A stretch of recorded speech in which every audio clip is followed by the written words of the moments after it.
Hello, Danica. Thank you so much for joining me on the podcast today. It's fantastic to have you on. Firstly, how are you? Thank you. Thank you for having me. I'm really good, thank you. Yeah, I'm doing really good. I'm looking forward to our chat, and that's good to hear. But firstly, Danica, before we begin talking about your SAS Who Dares Wins journey, I'd like you to just explain a little bit about yourself, really, because I know the shows are only an hour, and it might be nice for people to get to know you behind the recruit. Yeah, oh, thank you. Okay, well, yeah, my name is Danica. I'm 36. And I originally I lived in London and then moved out to Watford, Hertfordshire about 10 years ago. So my job is a personal trainer and a yoga teacher. Also do some energy work, so Reiki as well. And my journey to this industry was off the back of me falling in love with fitness myself. Yeah, I just needed to do a job that helped other people and made me feel how I felt about it. So that's what I do for work. Outside of work, I am a dog mum. So I'm always out in nature. I love my hobbies are like rock climbing. I love music. So my whole of my hobbies is to DJ. I have some decks that I like to play around with. And just gaining more insight and knowledge. So I like reading, and that's, I guess, in a nutshell, a bit about me. Fantastic. And of course, you mentioned there you were a personal trainer and everything. And was that kind of what led you on to, like, because I know it's SAS is a challenging course and it's really testing yourself. And was that any factor in you going on the show? I guess it was, yes, because without all of that, I wouldn't even really, know that SAS exists or feel any way, shape, or form called to go and apply for it. So yeah, it was.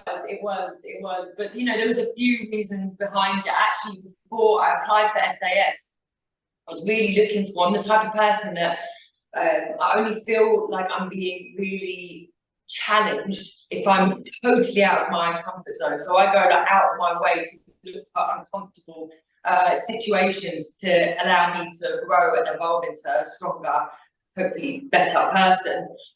So before I applied for SAS, I was actually looking online for some ex-military person or ex-SAS special forces person to come, and I was going to pay them to come and drag me out of bed and make me run at 4 a.m. So that was on the cards, that was in the agenda anyway, because I felt like I needed something. I was just getting a bit bored of going to the gym. I feel like I needed some sort of kick up the butt. Do you know what I mean? To just get myself to the next level. And then SAS, the show, I don't really watch mainstream TV, and I hadn't really watched, I'd seen a couple of episodes many years ago. And I remember watching the show, something, I feel like that seed was planted way back at that time, at that moment, and I didn't realize it until fast forward, 6 or 7 years, whatever it was, one of the first episodes that I saw. And yeah, something in me in that moment saw that show, just banked that memory, and then 5, 6 years down the line, I just couldn't stop thinking about SAS Who Dares Wins. It was just kept, like you say, that there's a calling. Like, it just kept coming into my head, and I was like, what is this about this show that I barely even watched? Anyway, went online, checked to see if they were looking for applicants, and they were. And I was like, all right, cool, let's just apply for it. So I did, and that was that. So that was going to be one of my questions. Did you have any previous experience watching SAS before you'd applied to go on it yourself? Yeah, no, that was it really. But then after I applied and I got the call back for the audition, I obviously watched everything. Binged it.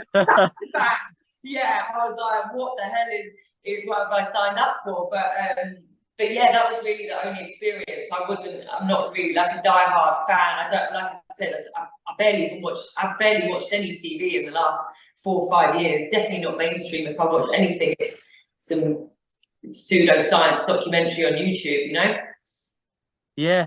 Because I was going to say, for somebody like me who watches the series, and I kind of think to myself when I'm watching the recruits, because of course there's different aspects of each series, but one, obviously we'll come to talk about this a bit more later, but one aspect of it is like kind of the last part of it, the escape.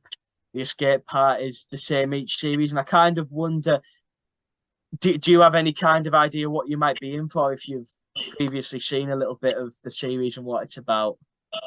Um, Honestly, it's not something that I am, and I try as best as I can to stay present. So for me, that means not thinking too much about the past and not thinking about too much in the future.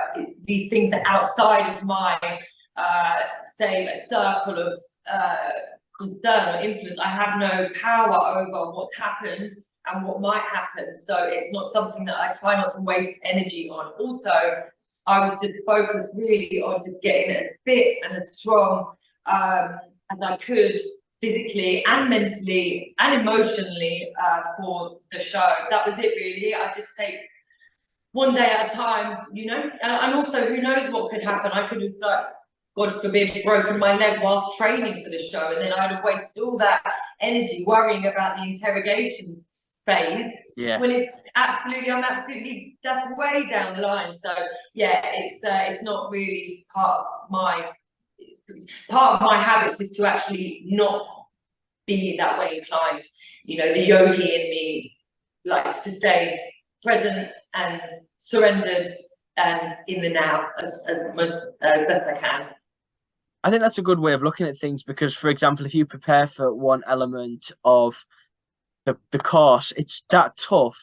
You don't know who's going to make it to what stage, so it's probably just it's the right thinking, kind of just staying there and preparing for what's to come first on the challenging course. But how was your training and everything leading up to going on to the show?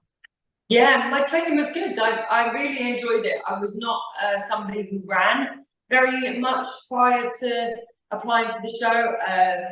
So that was something I knew that I had to improve on. In fact, the audition process for the show included a beep test.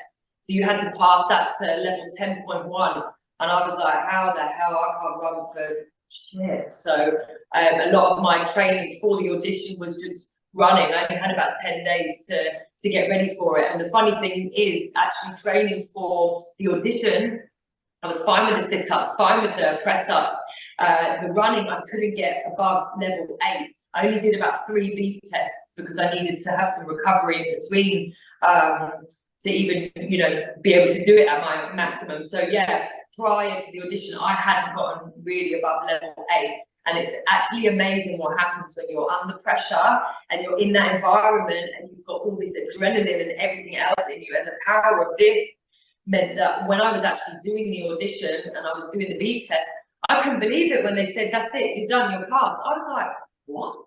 I could have carried on.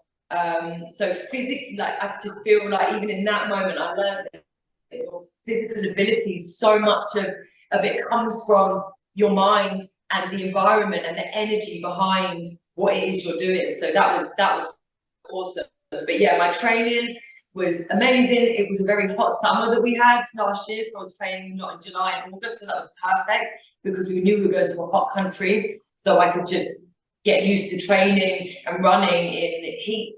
But I really continued everything that I was already doing. So I continued my solid yoga practice. I continued my gym work, my calisthenics work, my rock climbing, bouldering that I love.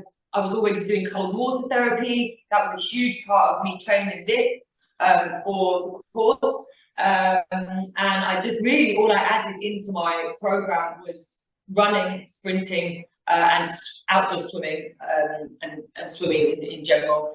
So, but I absolutely loved it. I loved having something to train for. It was so good to have a purpose behind why I was training, and that's exactly what I was looking for.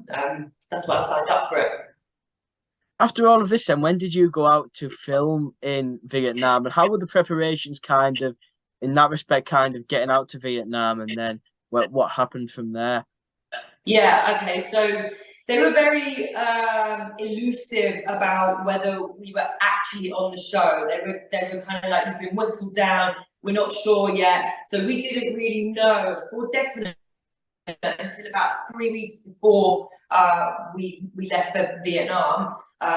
But you know, I just trained as if I was going on it, and I just, my thought process was, if you get on it, great, we're fit enough and strong enough to do it. And if you don't, you've just got loads fitter and loads stronger, and we'll take that too. So yeah, we could only really guess where we were going. Yeah, so we didn't know where we were going, what continent we were going to. No, not until we got to the airport. It was the most surreal thing ever, packing for somewhere that you don't know where you're going. You're going on this TV show, you're going on this course, we had to surrender, basically, and be in that present moment from the get-go. The course started way before we even got on that plane and got to Vietnam. Do you know what I mean? Because you had to just let go of full control. We got sent our boots, and the boots were labelled jungle boots. So I kind of had an idea we were going to be going somewhere hot and humid. Also, our training regime was to layer up and train as if you're going to be in a hot environment. And also it was suggested that we got some vaccinations, and I had a lot of the vaccinations already. And I've already been to Vietnam, Thailand, Southeast Asia. So I kind of clocked. My guess was that we were going to Thailand. So I wasn't far off. But yeah, I will never forget that taxi journey, picking me up at 7 o'clock in this cab, and the cab driver going to me, "Where are you going?" And I was like, "I don't know." He was like, "What?" I was like, "This is crazy." So it was, oh yeah, I'll never forget the cab journey there. I felt all sorts of emotions, going to the airport. And yeah, met the chaperone when we got there. And she was like, "Do you want to know where you're going?" I was like, "Yeah, I would like to know." And we were flying to Hanoi. So that was really, really, really cool experience before we even got there, you know? So what once you flew out to Vietnam and got there, did you have much time before you had to enter the jungle? Yes, we did. Probably a bit too much time, actually. So we were quarantining in the hotel for 10 days. The hotel room was lovely. It was really big, but it didn't have a balcony. And I was so hoping that we had a balcony just so I could just go outside. I'm a very outdoorsy person. I don't like to be in four walls for too long. But yeah, unfortunately, it didn't have a balcony. But it was a nice big room, enough space to train. But yeah, we had 10 long days, and it actually was longer than what it should have been. The camp was flooded because we had terrible weather and rains and storms out there before we went in. So it was actually even longer than what was planned. But it was very strict.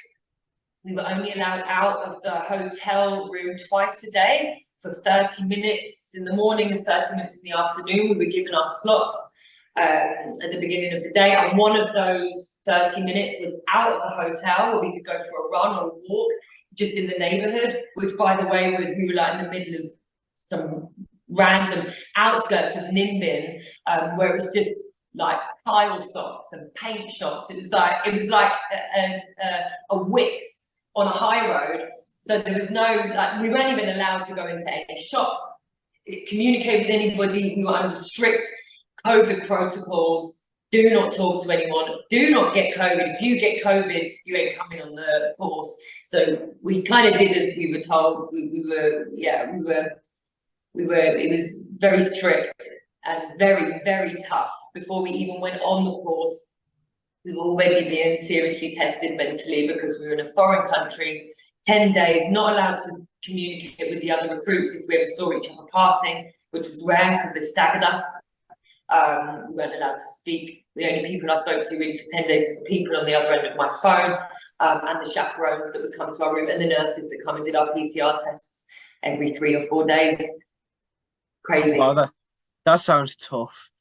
Yeah, it was tough. So after this, eventually making your way into the jungle and stepping foot onto the course for the first time? Did you know what a tough time you'd be in for? I knew it was going to be tough, yes, but I don't think anything can really prepare you for that, because before you go in and have the experience, it's just thoughts about it. It's only when you're in there, it's like anything in life, I feel like it's only the experience of something that truly gives you that knowledge and that, you know, whether you know what it's like or not. So I had an idea, but that's all it was.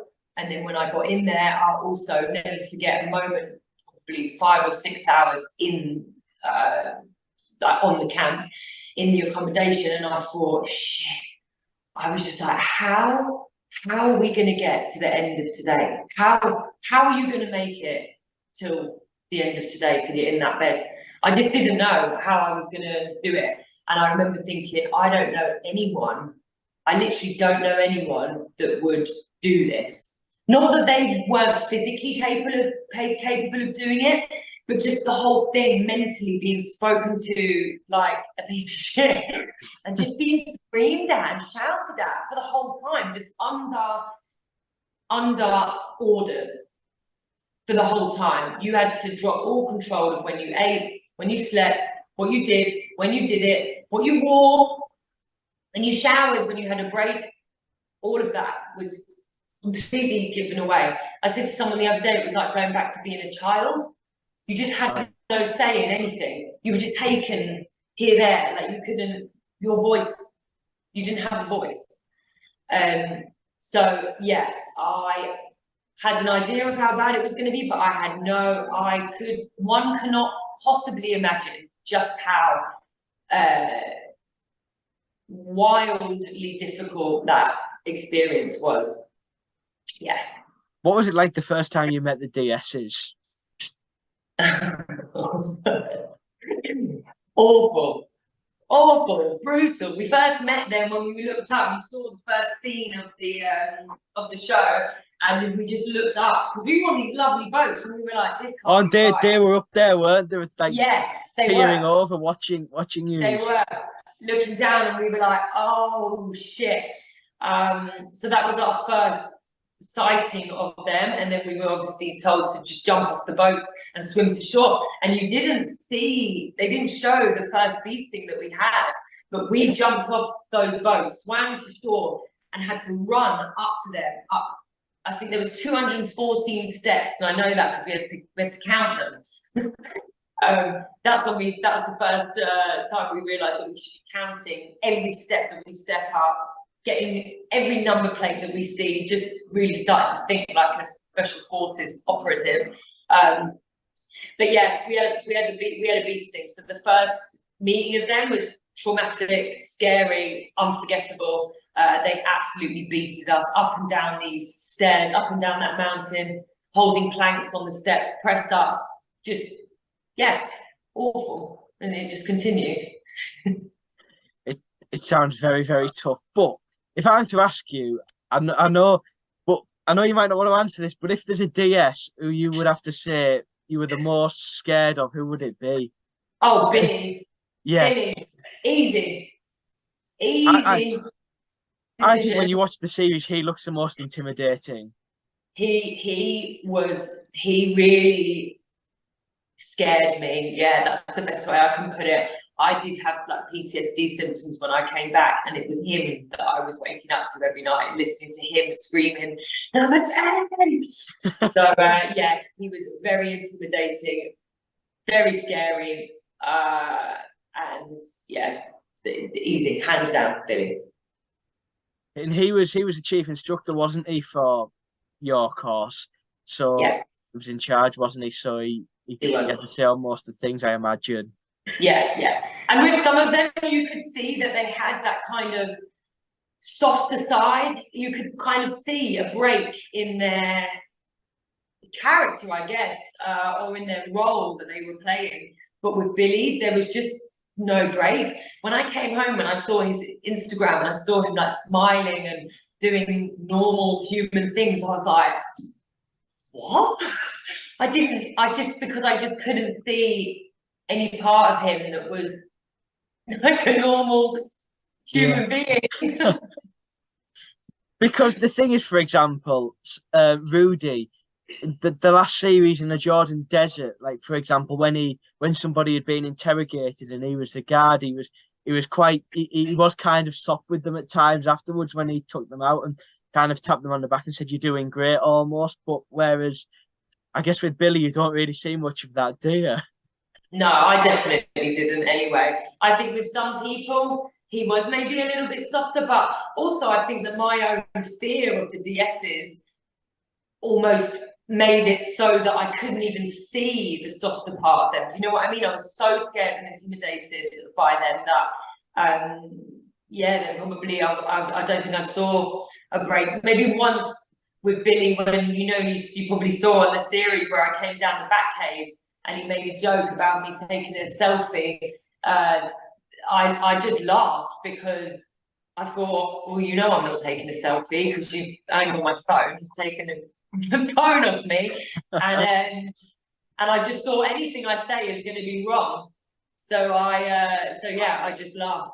I just laughed, and he didn't tell me off for laughing or anything. So I guess that was probably the only time that I saw like a little break in his role and his character. But yeah, I didn't see much of the softer side to him at all. I always remember with a moment with Billy. It was when watching the last series, I think, in the desert, and somebody had done a task and then they dressed him as mate. Oh yeah. Yeah, I And remember that. he didn't like that at all. No. And I don't, to be honest, I don't blame him because when you're in that environment, there is such a huge level of respect for these guys. I respected them so much. I didn't want to put a foot wrong. I wanted to just do the right thing and be the right kind of recruit that they wanted. So I was always making sure I wasn't putting a foot wrong. But yeah, I definitely would be calling Billy mate or any of them for that matter. No. Speaking of maybe seeing a break in people, am I right in thinking the cameras are on at all times during the course?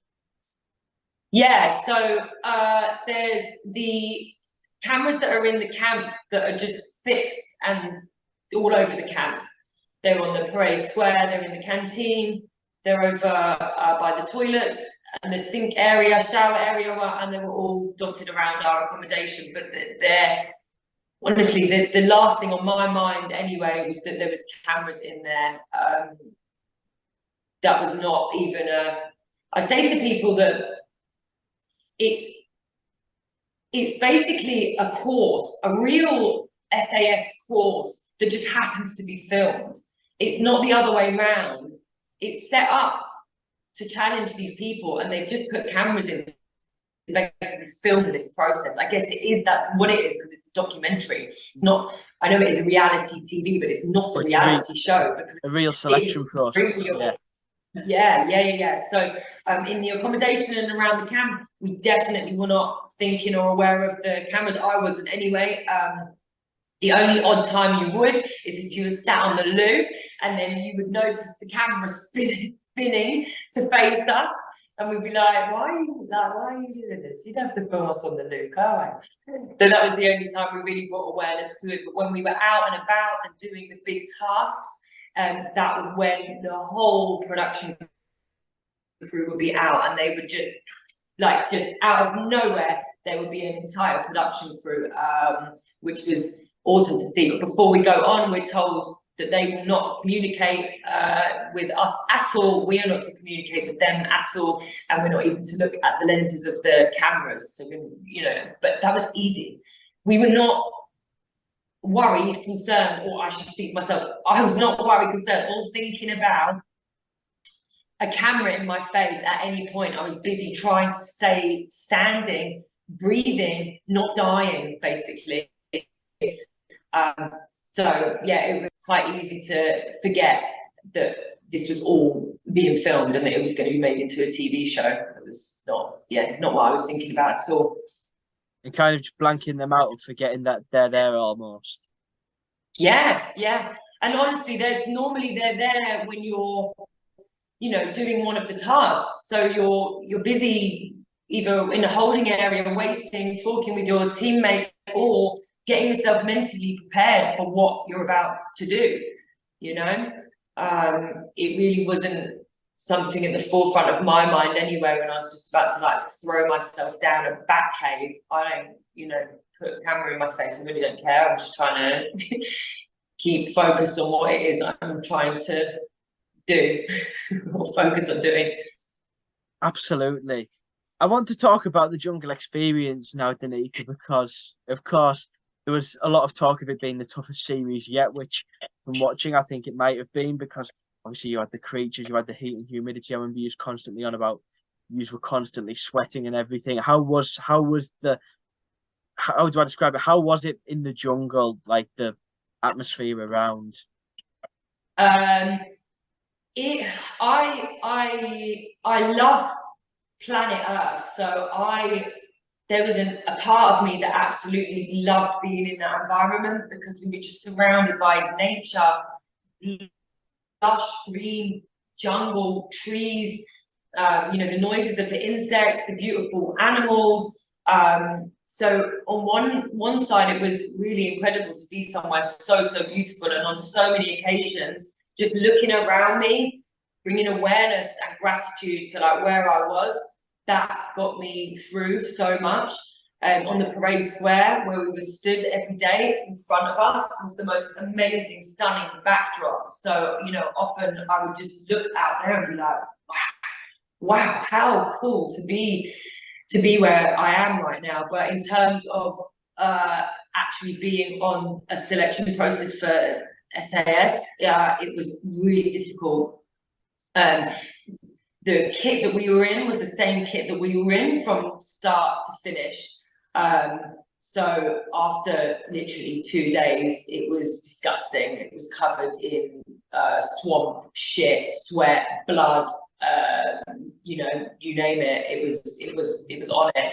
So that for me was such a difficult thing. Was to be wearing this disgusting. I'm like a clean person. I think most of us are. We like to feel clean, right? I like to have fresh clothes on. I don't want like sweat underneath my armpits.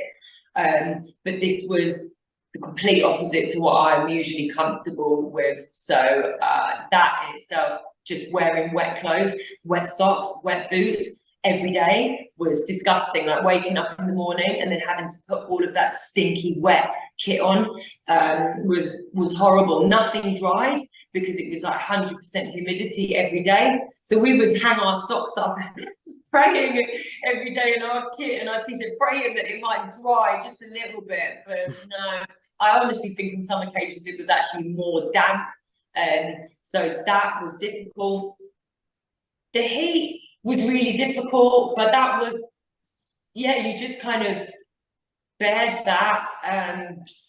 But yeah, it was very humid. I think the thing for me was just being wet and sweaty the whole time because it was not dry heat.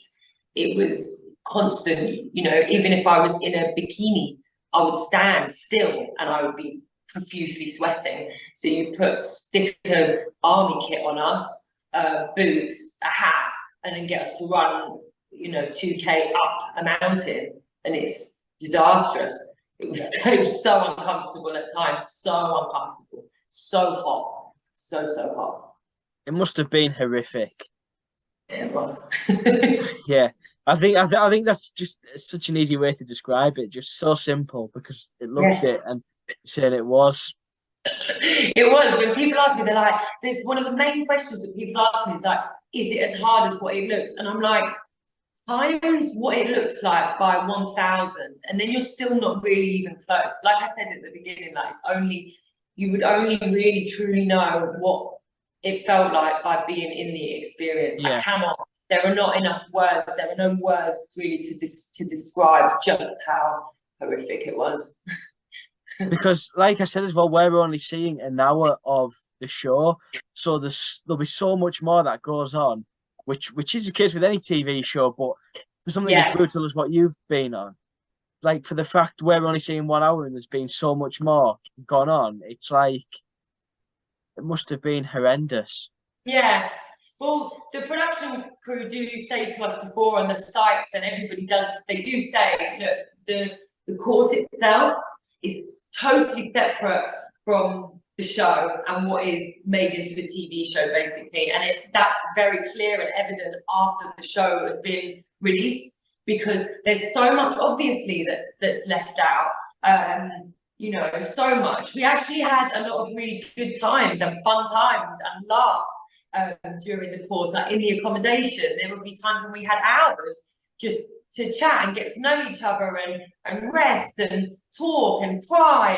And so there was lots of that was not in the show. There was lots of tasks that we did that weren't shown. We actually got gassed. And yeah, that's usually, yeah. Yeah, we did it, but it wasn't shown. Like I said, the beasting in the beginning, just obviously, like you said, it's actually only 47 minutes worth of footage, and with that, with ads as well. Yeah, the ads, it's only 47 minutes. So whatever that is, times by 6, times by someone like me that was actually in there for 11 days. It is such a tiny percentage of what goes on in there, but you know, we're aware of that, and those of us that were on the course, we know that too, because we were there for the whole thing, not just the 6-part series. So we know what went on in there. We had the experience, and yeah, like what the production team and the casting team said, is that it is totally separate from the show itself, and yeah, that rings true now. What you just mentioned there, I was going to say, did you find any connections with your fellow recruits?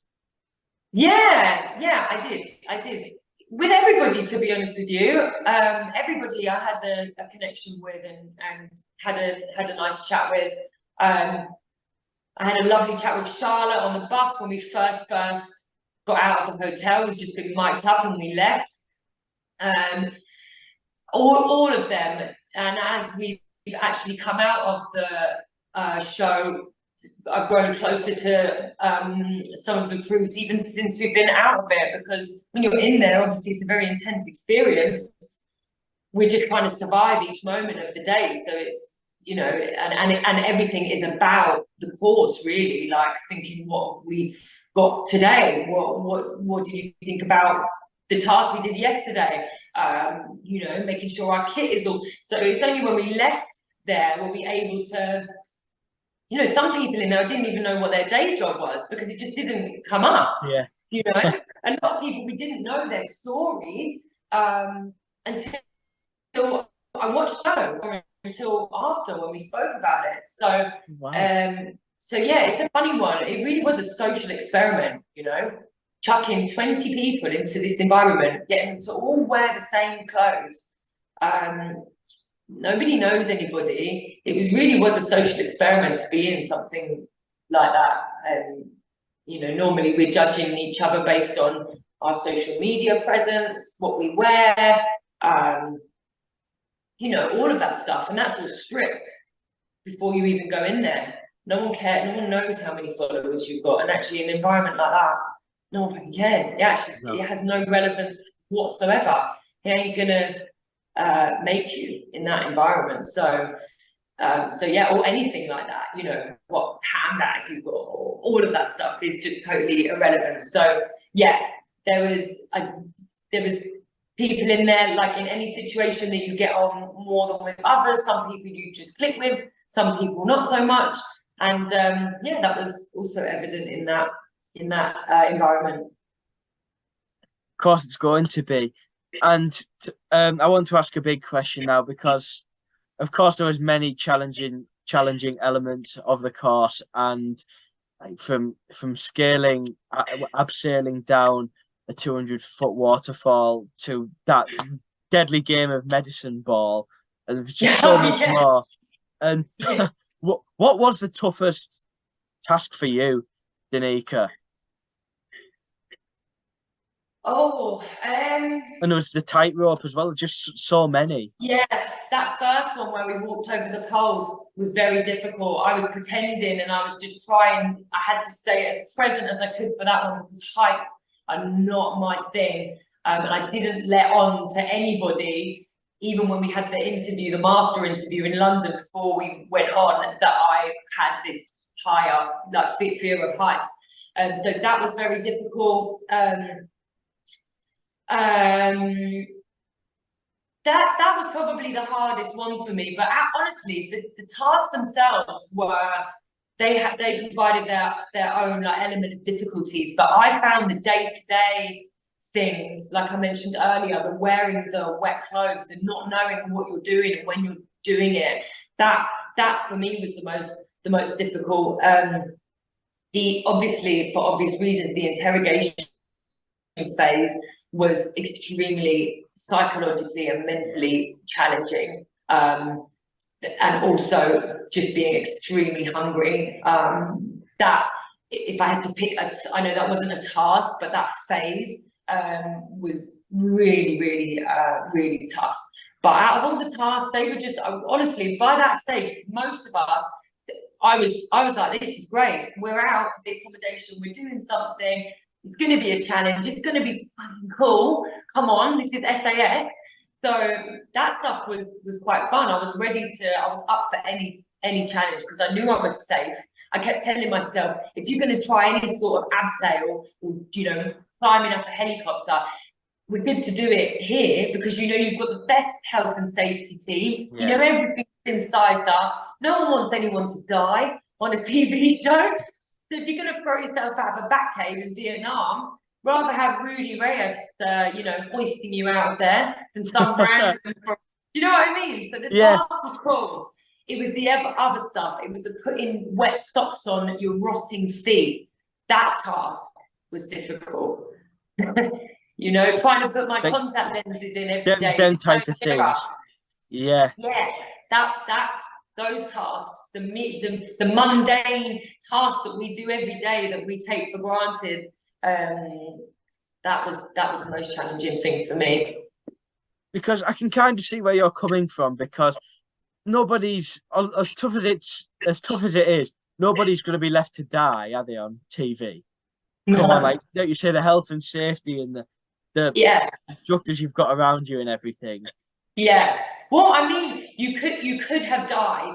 There were occasions when you definitely could have hurt yourself badly or died. When we were going to the bat cave, you didn't see much of that, but we had the mother of all climbs up that mountain, and we were on the rock face, literally climbing. Like, and that moment, I was so pleased that I was a boulderer and that I had rock climbing experience, because I was looking for the little crevices, for the footholds, for the handholds, because we had our Bergens on, and we also had to be very quiet. That was like a tactical, I can't remember what phase we were, but we had to be very quiet going up that mountain. And that, I remember looking down thinking, if I let go right here, I'm off, mate, I'm gone, see you later. So there were moments when we weren't clicked in. And if you make a silly mistake, you're going to hurt yourself or worse. Wow. It's stuff like that, isn't it? And I bet you, like you say, you were glad you had the experience in rock climbing. Definitely glad that I could climb. I actually enjoyed it, but there were a few occasions when I looked and I was like, geez, God, like, if I miss a hold or my foot slips, I'm gonna hurt myself. Yeah. But yeah, it was in those moments I was like, I loved it. Most people didn't like that climb, but I just loved it. I felt very at home on the rock with my hands on the rock. So yeah. In your element. In my element, yeah. Just could have done without having the Bergen on my back. Yeah. That was a bit annoying. So something that I imagine will have been as tough as a lot of the challenges with the beastings. Can you explain a bit more about them and what you've had to do? Because they looked savage. Oh, the beastings were savage. Yeah, that first one we got when we got out of the boat was just horrific and savage. I think if we're gonna sum up the whole experience, they'd be the two words that I'd use. Yeah.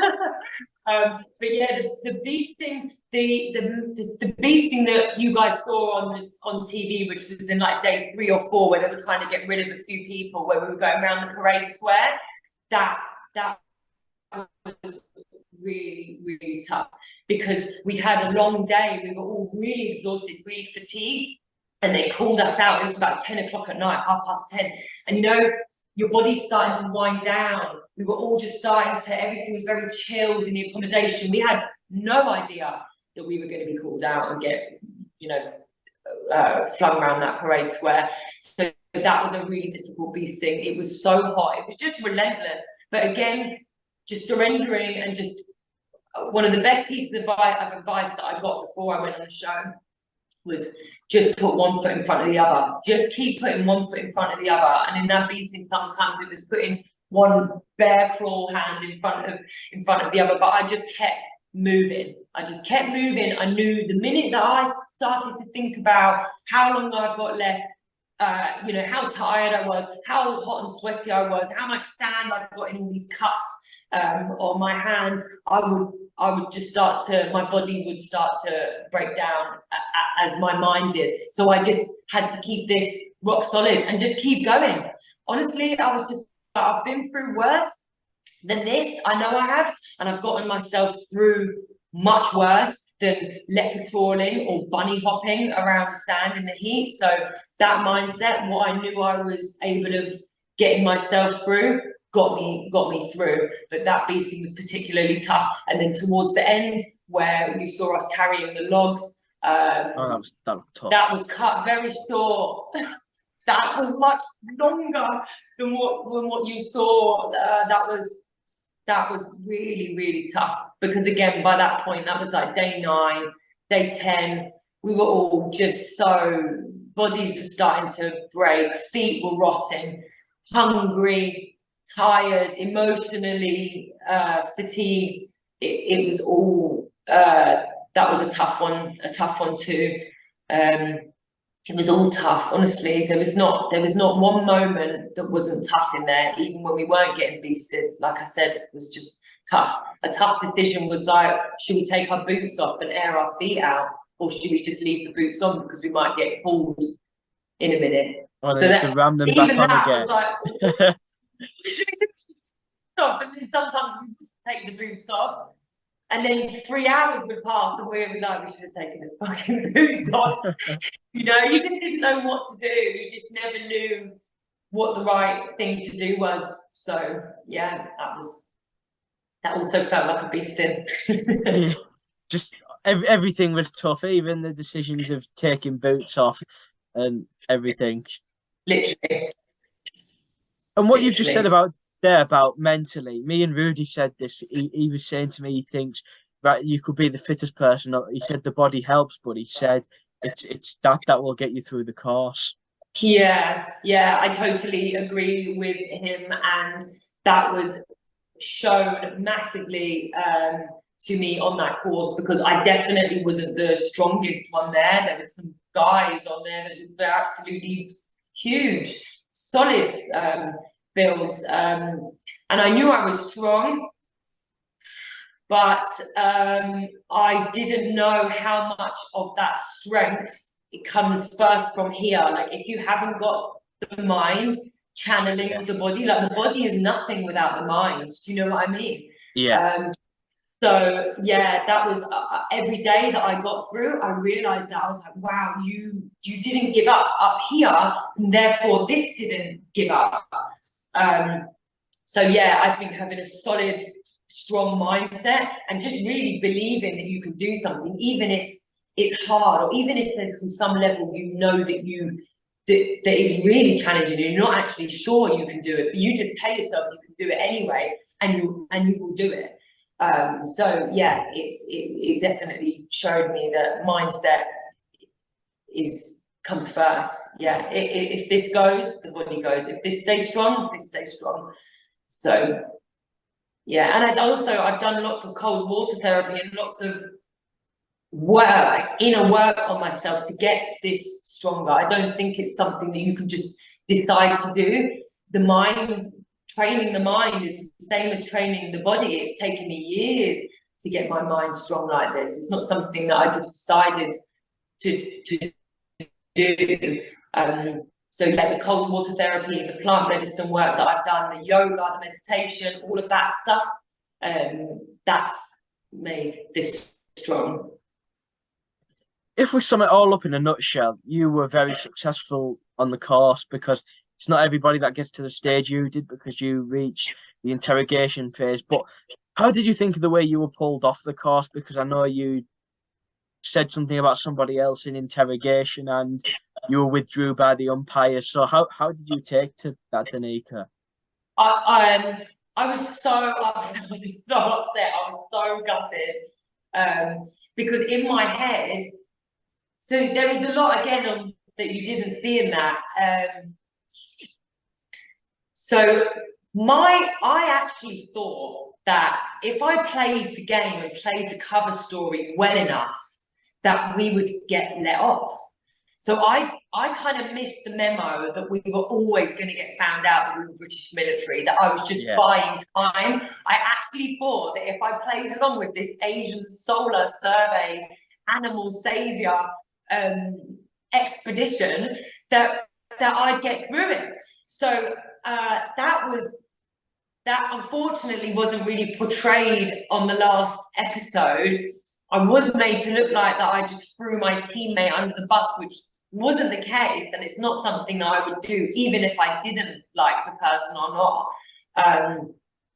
And this goes beyond like liking somebody or not, because I don't really want to give this too much energy, to be honest with you, because it's done and it's happened, and like what the theme of this chat today has been about being present and not thinking about the future or the past, because it's done and it is what it is. But I really struggled to be around somebody that I knew was cutting corners and had basically lied, cheated, and stole.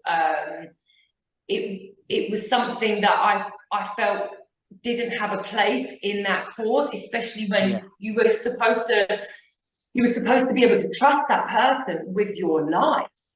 You were supposed to trust that person would like take a bullet for you. And honestly, when we were that far along in the process, I literally thought I was a soldier. I'd forgotten that I had a life outside of it. It sounds mental, but we're so in it. We're so conditioned by that point that was everything. So I really struggled to kind of look past somebody that would do that in that environment. I'm such a team player, and I would never shit on anyone to get to the top. I just know from a karmic perspective, that's not just not how I want to be. So there was definitely that underlying issue with this person, but it wasn't in that interrogation process. That wasn't me being like, oh, I really dislike this person. That was me playing along with the story, that there was someone in our little expedition group that I just didn't really get on with. I just used what had happened to feed and fuel that story. So, and also you didn't see that me and number 7, Faye, got called into interrogation together, and we were questioned together, and she poured the bucket of cold water over my head also. So that had happened, and obviously at that point we didn't know what the DSs were saying. At that point I didn't know that I was going to be pulled out, because I was like, your story's great, Danica. They're going to believe you. They're going to think you really are here saving these little animals. So when I saw the umpire's face, I was really shocked. And I thought when that cold water went over my head, I was the opposite to Hillary's reaction, where she was really like, You said you've trained in that, yeah, which is fair. It was shocking, but because of my cold water experience, I literally didn't flinch. You would have thought that was like room temperature water that went over me, not ice water. I don't know if I even blinked. It just went all over me. And in my head, I was thinking, this is fantastic. You've just bought me another 4 hours, 5 hours, 10 hours, because I was so hot in that boiler suit with that hood over my head, and I was very spacey. I was hallucinating. When I was in the stress positions, I was so hungry, I disappeared. I actually left my body on a few occasions when I was in the room with the white noise. So after the ice went over my head, I was like, this is fantastic. I was like brought back to myself. I was like, I can do another day. This is my favourite part of the course. Yeah, I was ready. I was set. So then when I saw the umpire's face, you saw me at the end, I was like, am I out? So I was so shocked. I was like, you played the game. You've given little bits of information. I was shocked, and I was really, really upset because I wanted to get through to the last bit, the last opportunity to go for that last beasting. But yeah, it wasn't meant to be. I was a little bit upset for a couple of days after that last episode was aired, because I just feel like it painted. I feel like it painted a picture of me and a version of me that just isn't true at all. I'm actually the complete opposite to that. And yeah, it's just not who I am ever to throw anybody under the bus. Very much a team player and a lover, not a fighter. I just can't help but almost be the whistleblower in situations where someone's being dishonest. And that dishonesty affects the whole group. I would always be the first person to be like, call someone out, because I don't care. I want to do the right thing, not be scared of how I'm going to be perceived, or just, let that one slide. I'm not going to be the one to call them out. I'll be like, no, I'll call you out. I'm not scared of calling someone out. Like, no, you're not going to shit on me and everybody else for your whatever your reasons are behind it. So yeah, I was a little bit disappointed at that. But I know who I am. The people in my life know who I am. The people on the course know who I am, and they also know what happened in there. And that's all that matters. And it really was a big teaching for me off the back of that to bring that into my awareness, is that actually, Danica, all that matters is you know who you are.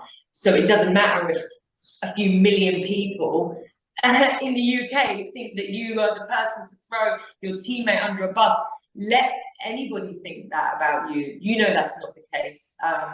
Your opinion's the one that matters. Yeah, that ultimately that is all that matters. So I got something really cool off the back of that, and I feel like I healed a wound within me, actually, that I didn't know I had, but that there was still an element of me that really did care what people thought. But yeah, off the back of that, I learned a lot about myself, and learned that all that matters is that you know who you are. And yeah, that's what I took from that in the end.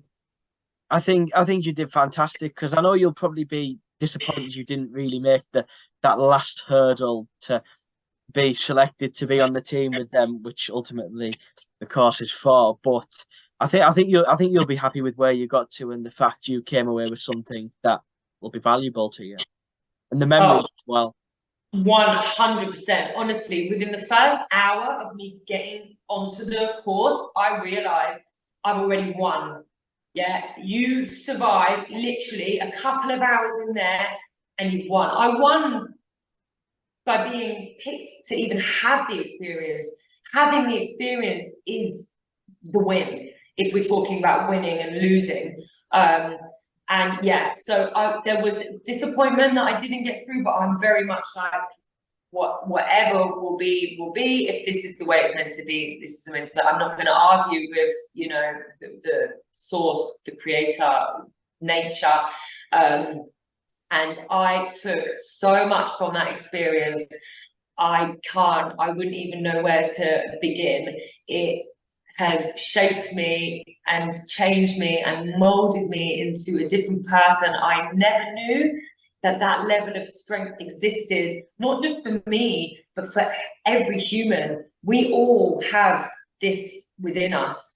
We do not realize how strong we are, and it's something that I now teach to my clients and the people that I work with in my job. And it's a reminder for me, when I'm doing that run outside, or I'm on the treadmill, or I'm in the gym, and I have that little thought that tells me that I'm too tired, or I can't do it, or it's too hard. I'm like, let's remember what you actually did, what you accomplished within yourself, and then everything actually becomes quite easy in life. Nothing will ever really be a challenge for me anymore, and that's off the back of that course. And I think that seeing that about yourself, it can only just lead to more and more progression and self-evolution, because you're just always going to be getting out of your comfort zone and accepting that, and also just believing that you can do the hard things, and that what doesn't kill you makes you stronger, literally. Absolutely. Danica, I think that's a fantastic way of looking at it. I thought you were great on the course, and I'd like to thank you so much for coming on to chat today. It's been fantastic. You're so welcome. Thank you for having me.